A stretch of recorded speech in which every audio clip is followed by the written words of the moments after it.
We're previewing another week of Big East basketball with NCAA.com correspondent, Fox College Hoops analyst and reporter, Andy Katz. Andy, the top team in the Big East through the years has lost 3 in a row for the first time since conference reconfiguration. That's Villanova. They drop one to Xavier in Cincinnati on Sunday. So let's start with what's up with the Wildcats. Pretty shocking. Their loss to Georgetown didn't surprise me because of the way that the Hoyas had been playing. I love their guard play. I had Georgetown as one of my last teams in the field last week. But the loss on Sunday really stunned me, especially because they were playing well early in that game, and then Xavier just flipped the switch and dominated the final, almost really the final second half. The Wildcats are in trouble in the seeding department. They'll be in the NCAA tournament. They're not going to win the Big East. Marquette's going to win the Big East. Let's just flat out say that.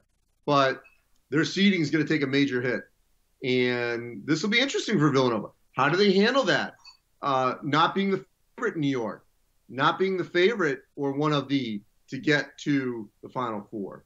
How does Phil Booth and Eric Pascal, leaders of that team, deal with that? Not worried about Jay Wright, but how do the players handle this sort of new reality for them over the next couple of weeks?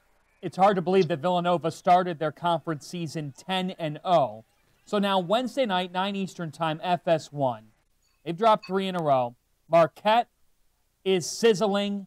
They have been virtually unstoppable here against everybody except St. John's. Golden Eagles are 12-2 here, 14 games played in league play.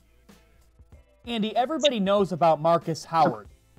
However, this Golden Eagles team is 23-4, 12-2 in the Big East. They are ranked 10th in America, yet in the national storylines of teams, people don't necessarily put them at the top of that list, and we could talk about the variables involved there. But what is Marquette's ceiling in March?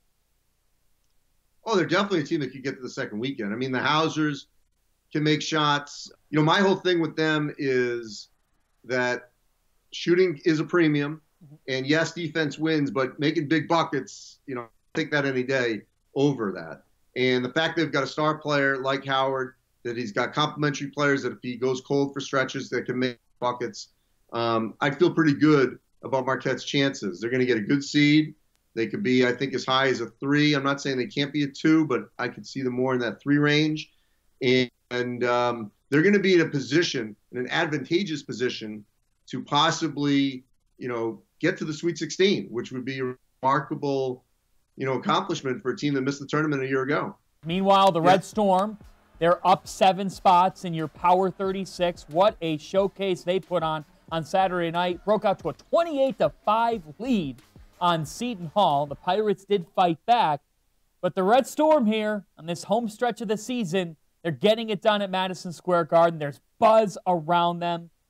They have Xavier on Thursday night. Now the question is there going to be a moment where we could say St. John's is playing consistent basketball? I think we're in that moment. And they need to do that, obviously, not just for their seeding in the Big East tournament, but just to improve their seeding in the NCAA tournament. They're going to make the tournament. So right off the bat, we know that they're going to accomplish their number one goal that Chris Mullen had set forth, get this team to the tournament, his alma mater. They will make it. And that in itself is great news for St. John's fans. Look, the Garden needs them. The Big East needs them.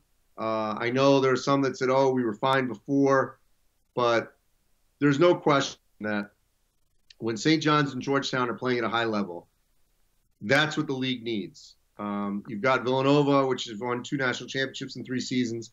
If they can get Georgetown and St. John's in the NCAA tournament, or at least one of them with Villanova, with a Marquette, you got a star guy like Marcus Howard, that's exactly what the league needs to maintain its national profile. Saturday evening, big-time bubble showdown between Seton Hall and Georgetown. What's your gauge on that matchup? Well, you and I have talked about this. I mean, Seton Hall has the better non-conference wins, Kentucky and Maryland. Maryland on the road, Kentucky neutral.